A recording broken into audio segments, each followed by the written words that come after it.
Do y'all hate the 30-second that the 30-second countdown is gone? Because I do. Good morning. How are y'all this morning? It's a new week, a new day. Um,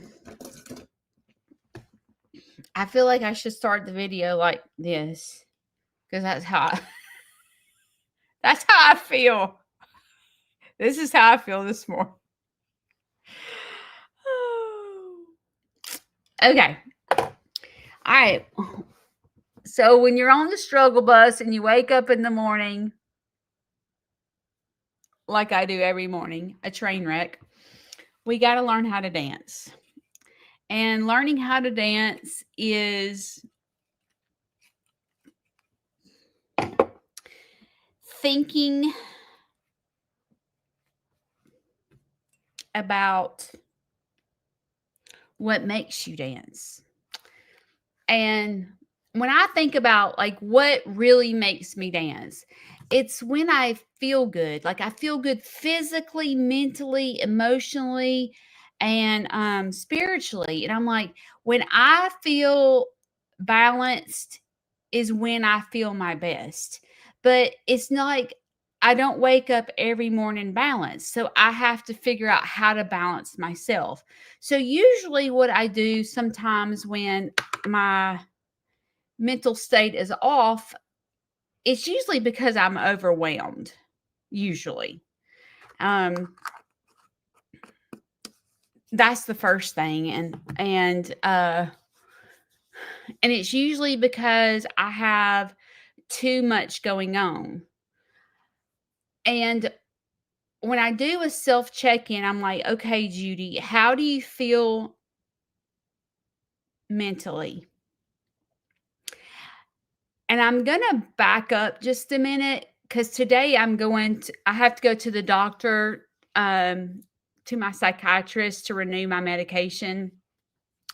And so when I walk in the door, every time I've been going there since 2006.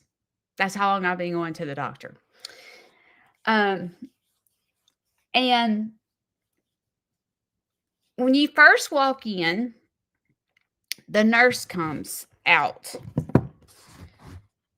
and she asks you a series of questions like, how you been feeling? Do you feel anxious? Do you like, do you, no, do you, how do you feel? Are you having a hard time concentrating? Are you finding yourself like having lots of energy? How's your appetite? Just like questions like that. And for the longest time, I wasn't really catching on because what would happen is I would answer her as if how I'm feeling in the moment. And depending how I was feeling in that moment is how I answered the question. If she says, are you having a hard time concentrating? Yes, I cannot concentrate. I'm struggling with depression. I'm all over the map. I'm in menopause. Like that's how I would answer. And then I would get in there to see my doctor and she would go, okay, I see you're having trouble concentrating. I see that you're, like she would repeat what I was saying to the nurse. And then she would want to alter my prescription. And that would happen for a long time. And then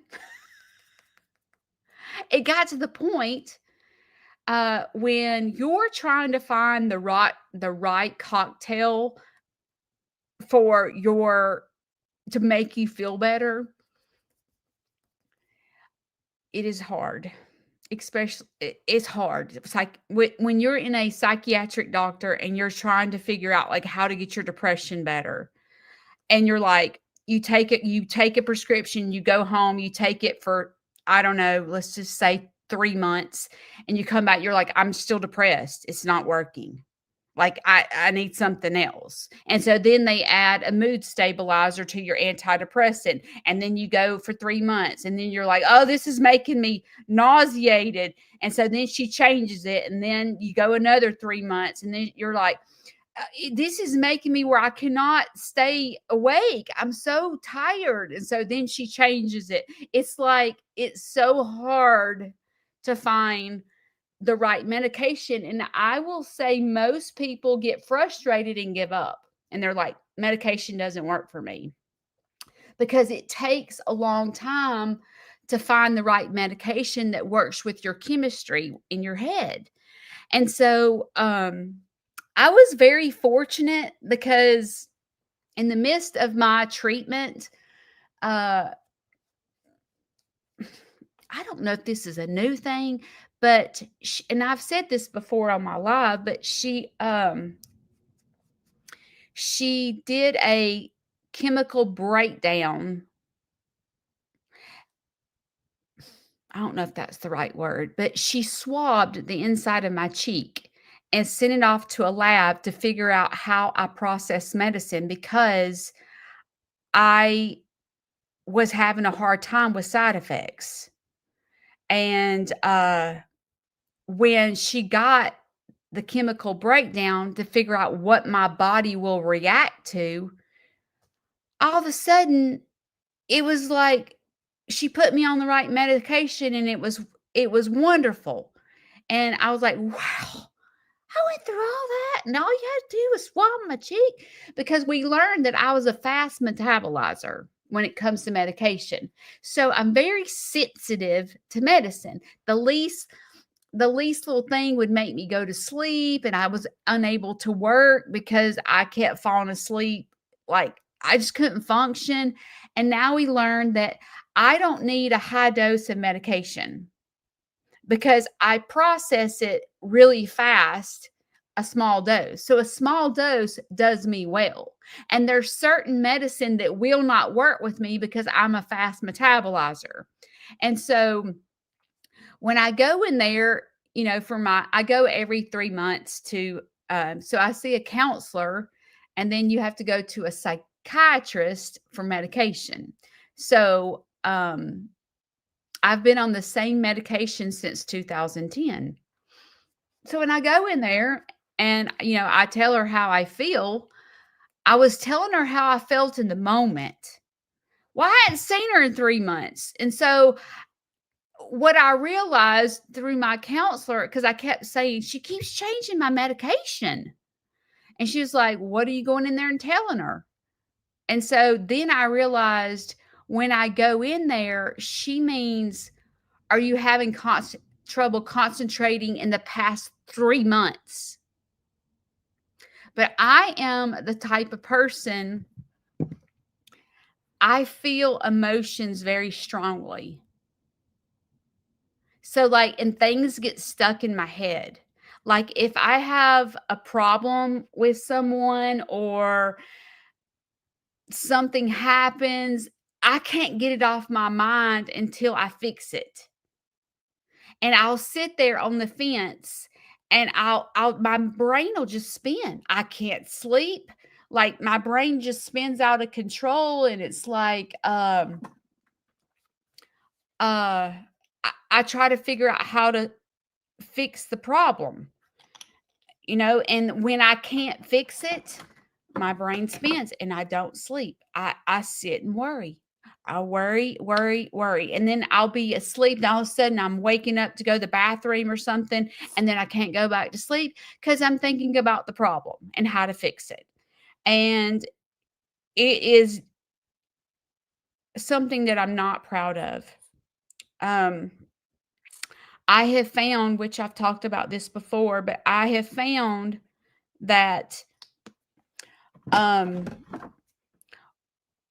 once I make a decision, like for example, let's just say me and someone get in an altercation, let's just say.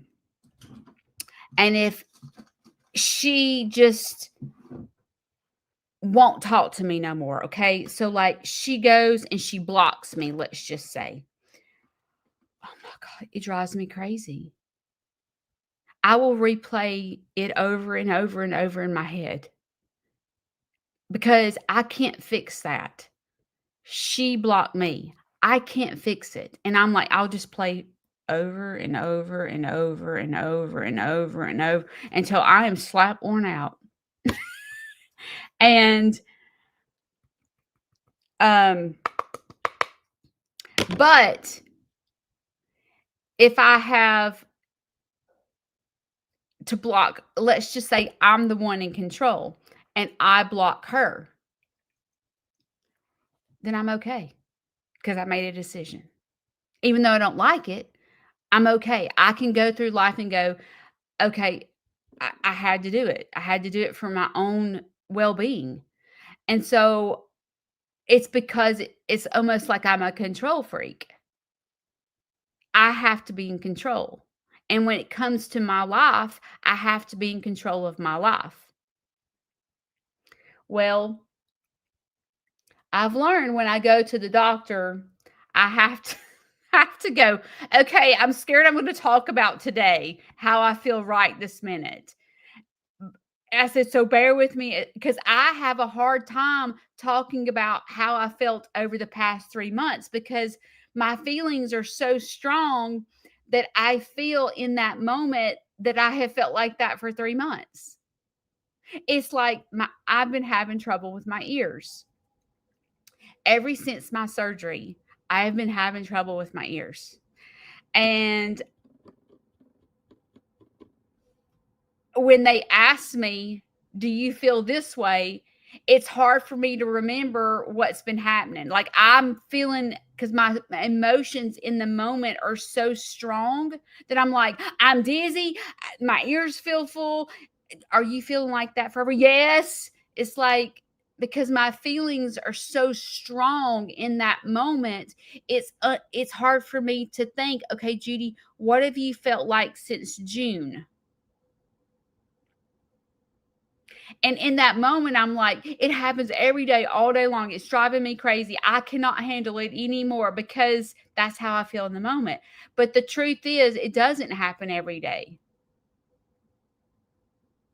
So it's hard for me to determine, like, it's like, what is happening? It's like I am like a tunnel vision, and it's like I can only, I don't know if I'm making sense, but it's like my feelings and my emotions are so strong that it's hard for me. It's like everything is blocked out and I'm talking about what I feel right now.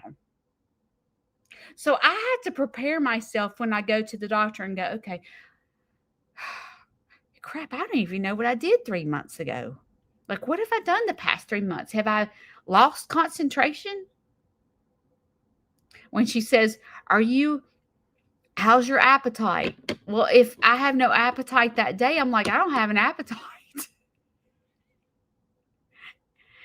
And then it's like, oh, have you not had an appetite for the past 3 months, Judy? Oh, I've had an appetite the past 3 months. Today I don't have an appetite. I was talking about today. And it's like, you know, if somebody says,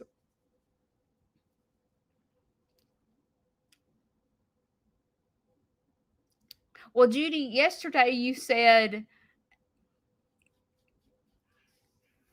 you didn't have an appetite at all and you were depressed. And this is today, okay? I'm like, that was yesterday. Today I'm good. Like today I have an appetite. Today I'm absolutely good. But yesterday, it's like it's I hope you're following me. I realize I'm very confusing. But when I think about going into the new year, I think about New Year's resolutions. And I always, my New Year's resolution is always to be a better wife. I promise you, every single year, I'm like, I'm going to be a better cook. I'm, I'm going to be like, I want to be a better wife because I want to have this strong marriage. And so as I go into the new year, I'm like, what is my New Year's resolution? What do I really want? Because this year is different. Larry's not living here, and you know, things are just different. So what do I want to accomplish in 2026? And the first thing that came to my mind is I want to run after peace.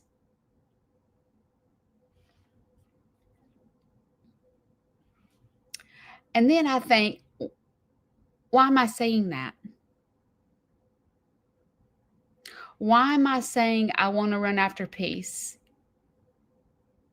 Well, lately, you know how like if you go to your husband with problems, guys, a lot of guys disconnect their emotions, like they're kind of hard and they don't really show emotions. And like a girl's so emotional and drama, girls are drama, So if you go to your husband for your problems, you're like, why did I go to him? I should have went to a friend because he doesn't understand. He doesn't understand.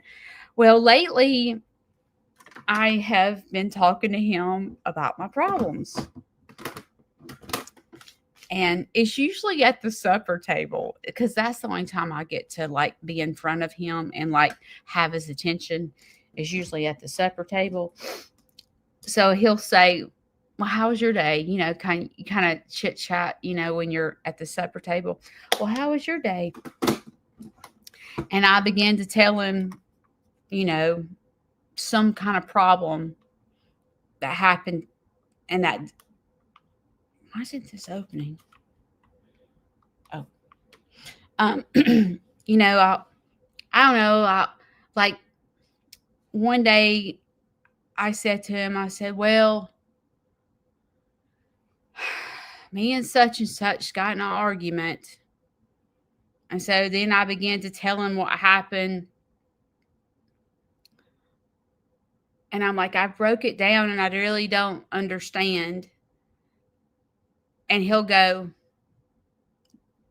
after I say everything that I need to say, I'm sitting there heartbroken. And he'll go, you need to stay on 820. You need to stay on 820. Meaning 820 is our address, 820, okay, County Road. He'll go, you need to stay on 820. I'm like, but I have a problem with somebody. Judy, you need to stay on 820. And you need to worry about what goes on in this house.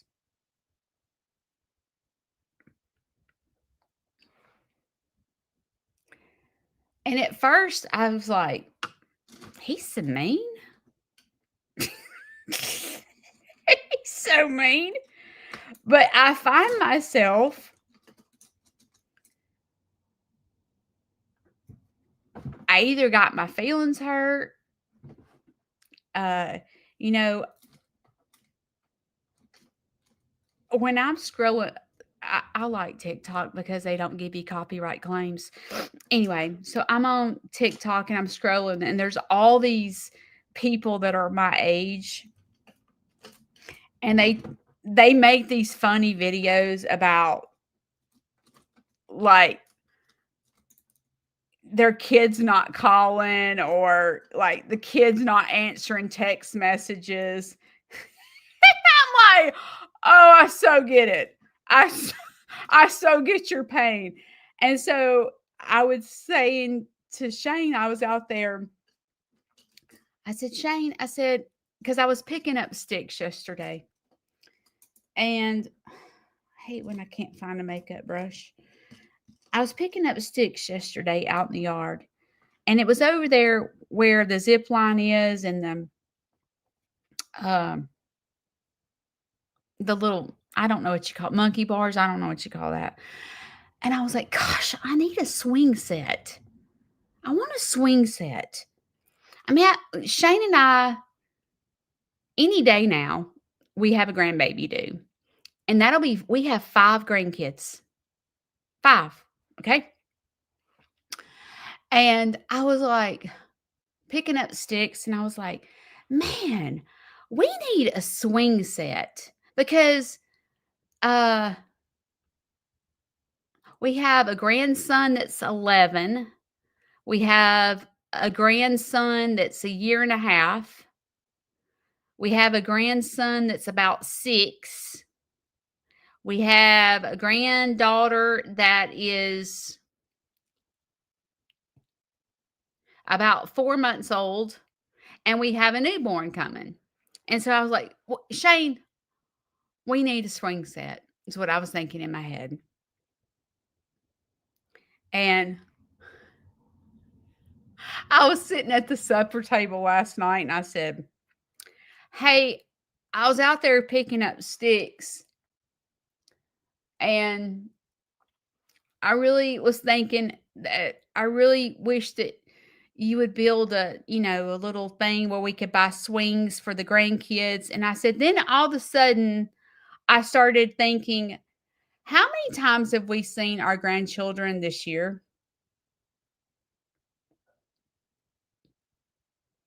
This in 2025, how many times have we seen our grandchildren?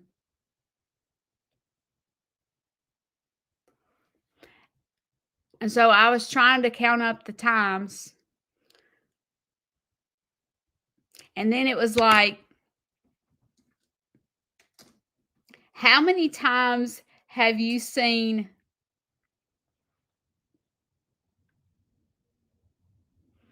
how many times have you seen your kids since she found out she was pregnant? And I was like, okay, at the baby shower, at the gender reveal, the day she found out. Oh, and at Vanson's graduation party. Oh, 4 times I've seen. Oh, and then I said, "Shane," I said, "it's like, I feel really sad."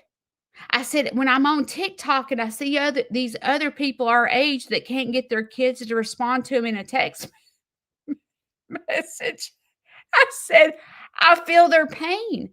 And I said, "I was out there, you know, picking up sticks, and I was thinking that we needed a swing for our grandkids, and then I realized they never come." So I was thinking, wow, it's really sad that I want to swing because I envision this perfect grandmother life, and I'm like, and it's not happening. And Shane goes, "Judy, you need to stay in 820 at 820. You need to stay at 820.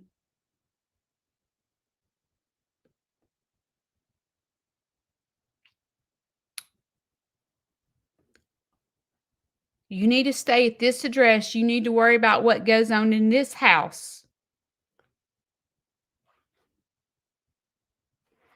And it's like, wow, I wish I could be him and just stay at 820.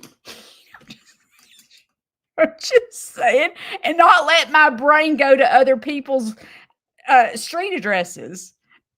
But I do. My brain goes to other people's street addresses because I'll sit and go, "Well, me and such are in an argument." Stay at 820, Judy. But I want a better relationship with our grandchildren. Judy, stay at 820.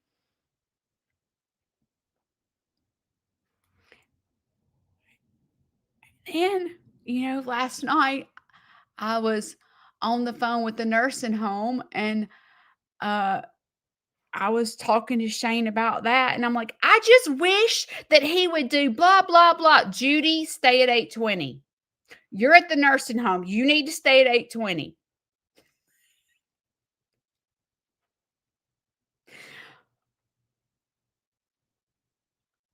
And I'm like, "How do you stay at 820? Don't tell me. I need to know, what tool do you have in your pocket to stay at 820? Because my brain doesn't stay at 820. My brain stays everywhere but 820. Like, how do you do that? He don't understand he's got tools in his pocket. He don't know what that means because he don't watch his Aunt Judy. And I'm like, what? How do you do that? You can't just tell me to do it. You have to tell me how to do it because I don't understand how to stay at 820. And when I was thinking about my New Year's resolution and I was thinking about running after peace, I'm like,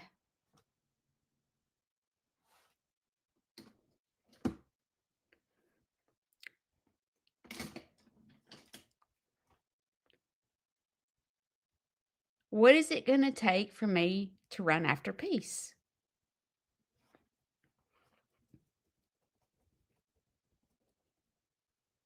It seems like, I don't know, it seems like there's always a problem.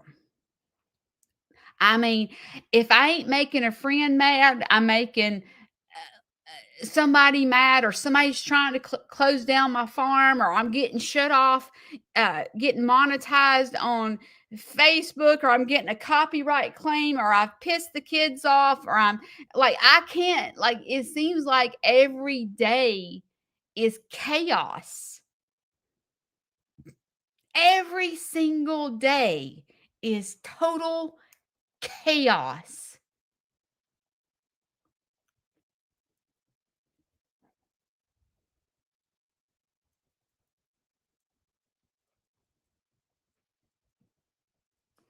And I thought, how do I stay on 280? 280. How do I, did I say that on two? It's supposed to be 820. Did I put the wrong thing? Yes, I put how to stay on 280. 280 is a highway here in Birmingham. It's supposed to be 820. How do I stay on 820?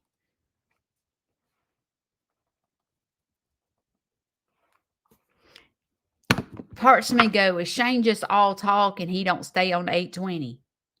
He just don't talk about his problem. like, how do you stay on 820?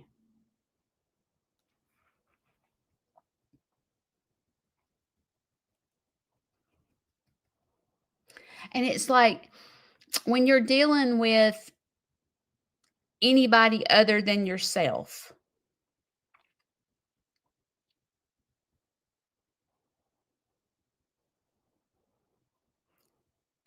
like for example, uh Shane's Shane's one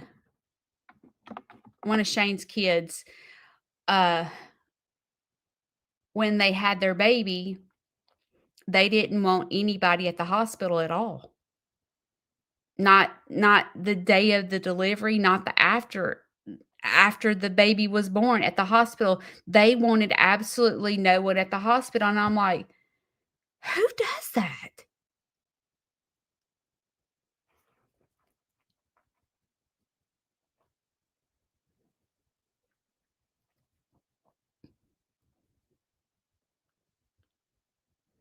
And you have to accept it. And sometimes other people like get angry very quickly, and that's unlike my nature. I have the flag. I bring peace. I bring peace. You know,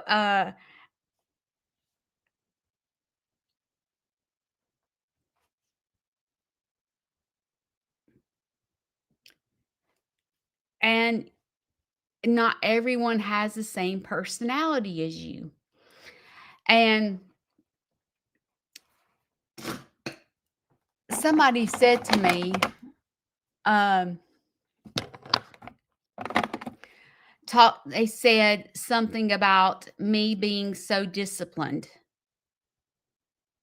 and that I'm not everyone can be like me and be so disciplined. And I'm like, what makes me so disciplined? Lord, do you live with me? Do you know that I am not like, I'm really not disciplined? I mean, I try just like everybody else tries, but I'm a failure. Like they said, you're so disciplined when it comes to a diet. And I'm like, I realize you've only known me for about a year or two. I don't know. Um, I've been all over the map. I have weighed 180 before. I've been 120. I have been in rehab. I have been an inpatient. I had to travel to California on an airplane to go to rehab because of my weight issues. I had to go on dialysis because I starved myself and started a new medication and became septic.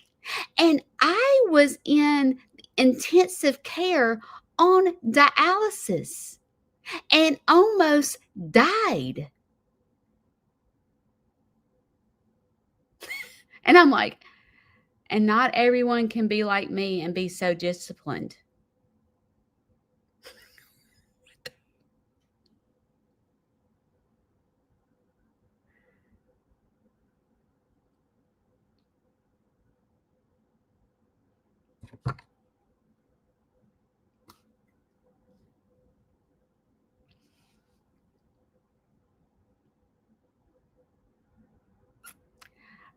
And I thought,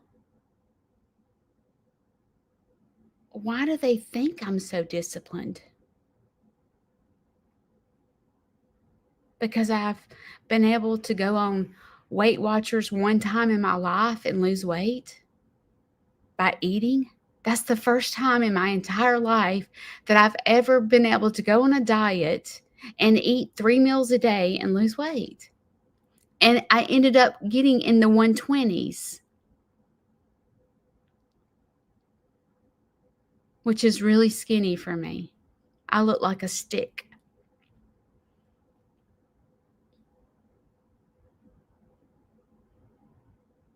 And I thought, if you could get a hammer and crack my head open and split it open,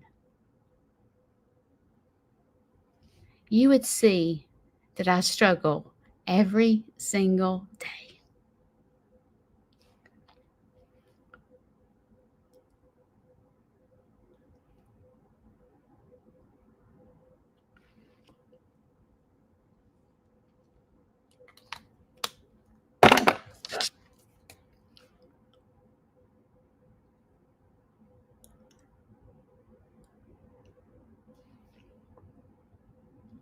I don't know if I come across, it seems like I do.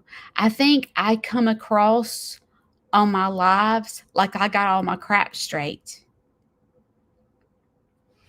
And that I'm this strong person and that, you know, I got it all figured out.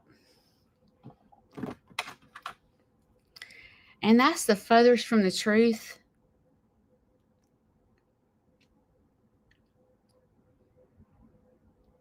I'm not always a great friend. I'm not always a great wife or a great mother or a great creator. I'm not always like that. Because I talk about mental health doesn't mean I've got it all together. I don't. I'm here just like you to learn something. Now I realize that it doesn't, you're like, how do you learn something? You're the one speaking. But believe it or not, I do. Because you know how when you go to counseling, you're usually the one doing all the talking. And your counselor's like, she asks you one simple question like, how did that make you feel? Where did that feeling come from? Like, she asked simple questions and you sit there and talk the whole entire time. You know what I'm talking about? And then by the time you've been there for a year and a half, you're like, "Oh, well, I just said this. So I must be," like, you figure you talk to your counselor and she asks simple questions and you figure out why you are the way you are and you said it yourself. It's not like your counselor said, "Well, the reason you're like this is because when you were a young girl," like, they don't do that. You talk.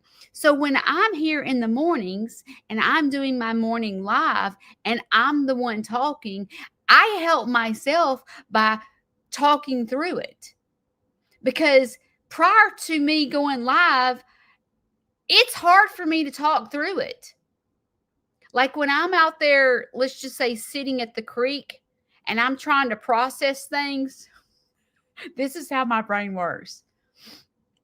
Okay, Judy, we're going to break this down. Okay, what are you going to cook for supper? Okay, well, oh shoot, I've got to go to the grocery store because I didn't get any hamburger meat. Oh, Judy, you're not talking about supper. You're talking about breaking something down. Oh, yeah. Okay, let me break this down. Let me start over. Okay, why do I feel the way I feel? Oh my gosh. Judy, you hear the goat baying. You know what I mean? It's like my brain is all over the map. I saw someone do this and I was wondering if it worked.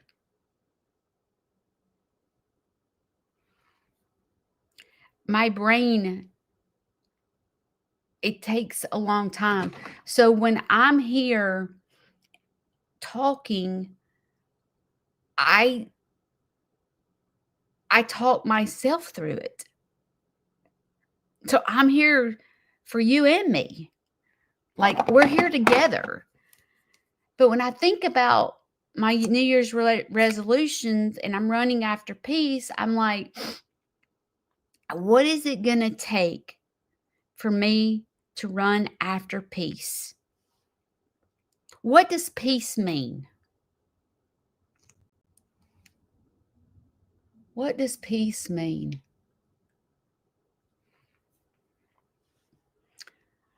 And I sit here and I think about what Shane has said, and I'm like, peace is staying on 820.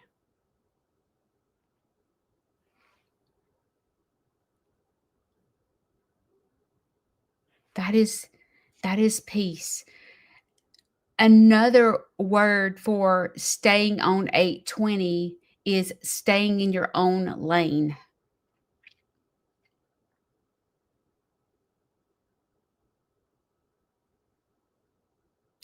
I can't fix problems.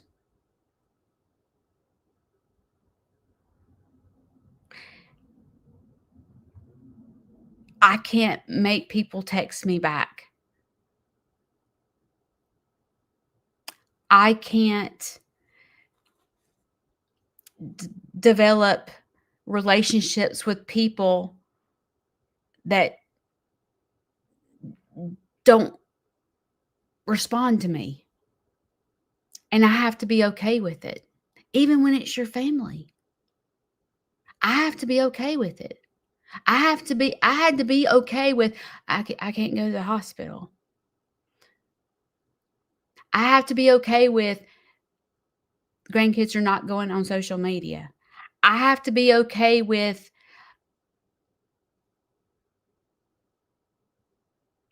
holidays are coming and your house is going to be quiet. I have to be okay with that. I have to be okay with everything that I deal with because what happens is if you don't stay in your own lane, you're dealing with other people's problems. I if if Shane is upset at me and I know in my heart what I meant. I can't convince him how I felt because in his mind, that's not what you meant. I don't know what to do. I've told you what I meant when I said this. I can't change your mind. If you think I meant this, I don't know. That's you need to stay in your shop because we're both on 820. Like you can't, it's hard to think that the only person that you can fix is yourself, even when it's your children. I can't fix it. I see all these people on TikTok that feel just like me, and I'm like, oh my God, I feel your pain. I feel your pain. I feel you. You know what I'm saying? I was talking to my brother. He was like, my I text my kids, they don't text me back. And he was like, you know what I did? I called a family conference and I said, right now I pay for y'all's cell phone. And when I text you, you are to text me back. Do you understand? Because if you don't, I will take your cell phones away because I'm the one that pays for it. But see, I can't do that. I can't do that. I don't pay for their cell phone.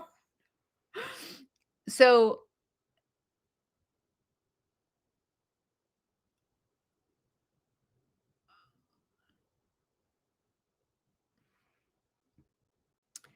I think that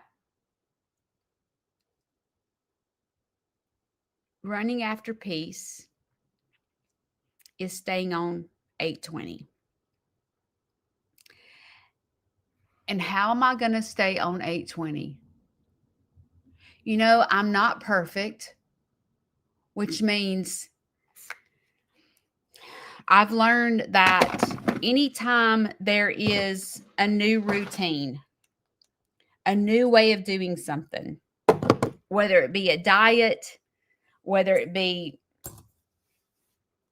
changing the way you think about something, like it you have to get in a routine.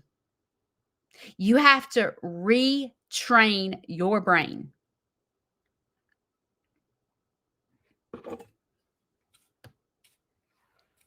And it's not, this brain is the smartest thing ever, and it is hard to change. It is hard to change if all your life,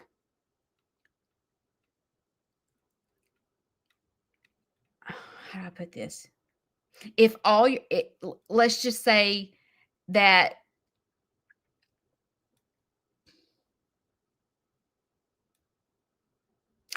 let's say that you have an anger problem, okay?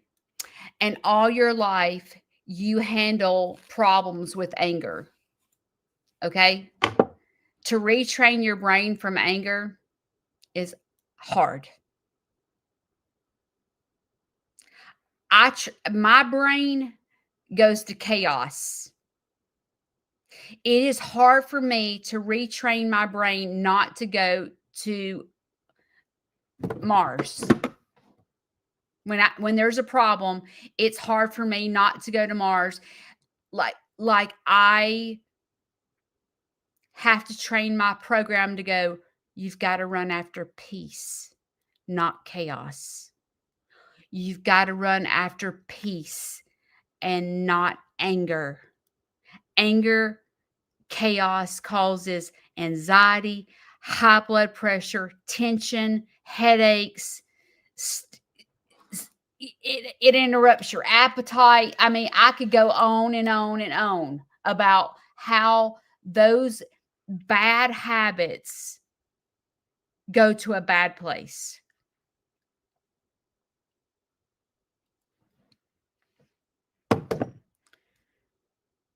Retraining your brain for me means routine. And usually, like for me not to go to chaos and like try to fix everything, because I call chaos trying to fix everything, okay? Because then I drive myself crazy trying to figure out how to fix everything. So I know that I've learned in therapy that if you choose one word, like, for example, when my brain goes to chaos, I start saying, stay on 820, Judy. Stay on 820. And then my brain will go to that bad place. Stay on 820, Judy. I have to remind my brain that I'm going to stay on 820. Because the next thing you know, I'm at somebody else's address. But if I say to myself every time something happens, stay on 820, Judy. Stay on 820. Maybe eventually it'll click. Listen, just because I'm talking about this doesn't mean that I have this mastered. This is my New Year's resolution, is to run after peace. In order to run after peace, I'm going to have to stay at my address. Okay? I'm going to have to stay at 820. So I have to, the tool that I have to put in my pocket is, I wish I could find this rock. Why are you talking, Judy? You know, like saying that to myself. Judy, why are you talking? Shut your mouth. Quit trying to fix everything. You can't fix other people. At the end of the day, you know in your heart and in your mind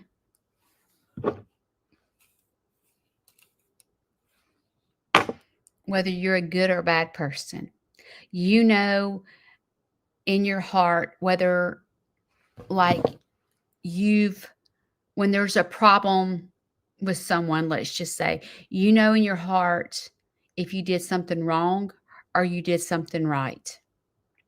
You know in your heart, is it worth saving or is it not worth saving? Like, you know. So in your head, when you're sitting there spinning out of control, if you're like me, I mean, maybe you're the type of person that doesn't spin out of control, but you just go to shut down. Because I know people that go to shut down. Shade Sneed is a shutdown person, okay? Just totally shut down. He can literally turn off his emotions completely. And I'm like, how does he do that? That's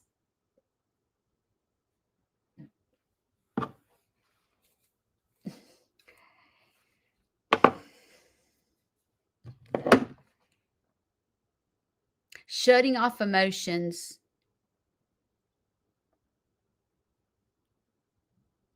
is staying on 820, but it's also tucking them. They don't go away. Problems don't go away until they're either resolved or you come to acceptance with it. It doesn't go away. It will creep back up. You know what I mean? Like, that's how I feel. I think that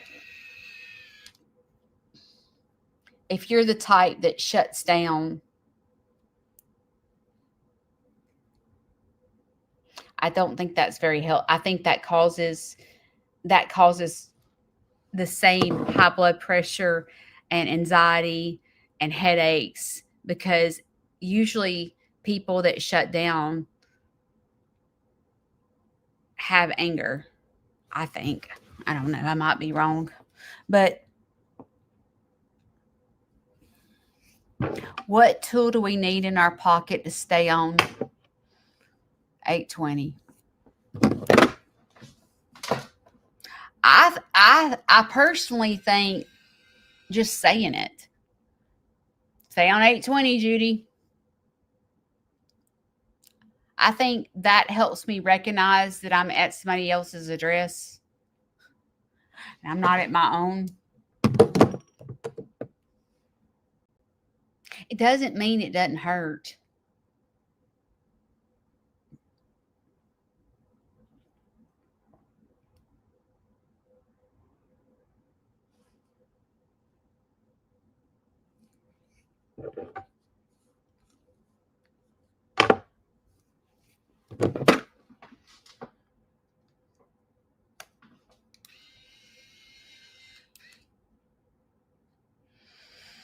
I'm thinking.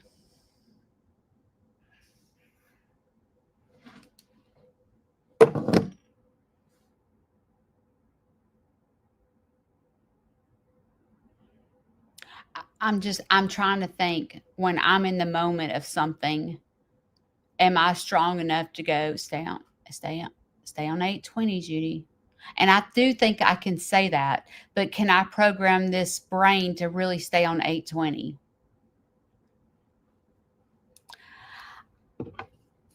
I can remember like when I first started, I told you that I went through a program called DPT.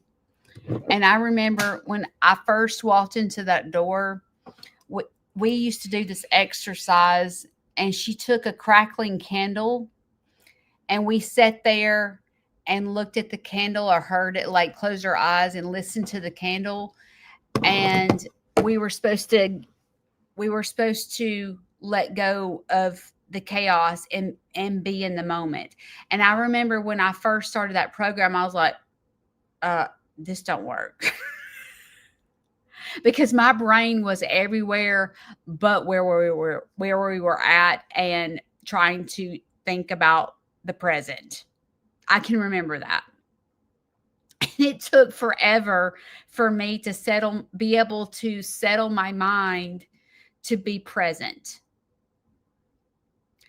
And the tools that I would take to get myself present was, I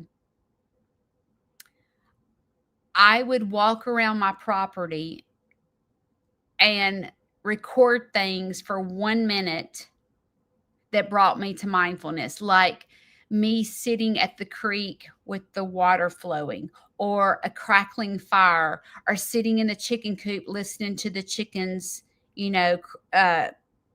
crow. And those things brought me to mindfulness.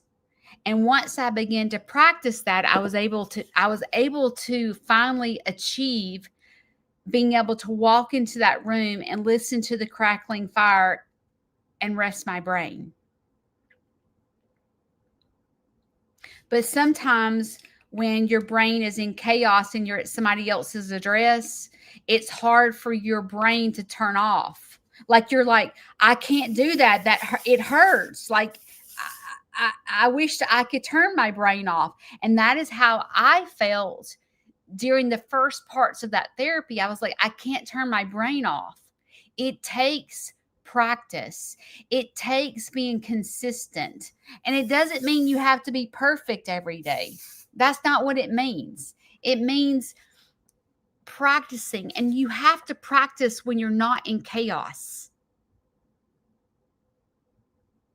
So like once a day, light a candle and sit there in front of it and stare at it and go, okay, I'm going to try to blank my mind. Like just take all the wrinkles out of my face and just close my eyes and listen to this crackling candle. I'm going to do this. I'm going to practice this for 1 minute every single day. Don't practice it during chaos. Practice it every day without chaos. Because once you practice and teach your brain to relax and not go to someone else's address, is the moment that you actually have clarity to stay in your address.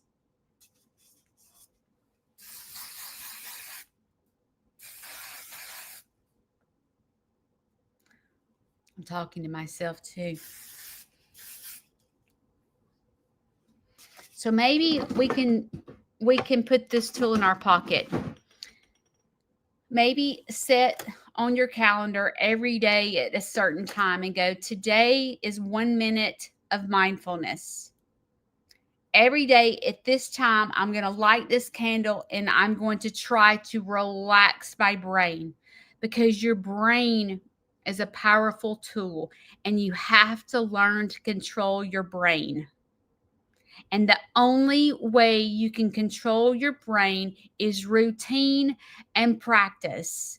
And you can't practice during hard times. It has to be a daily routine to train your brain.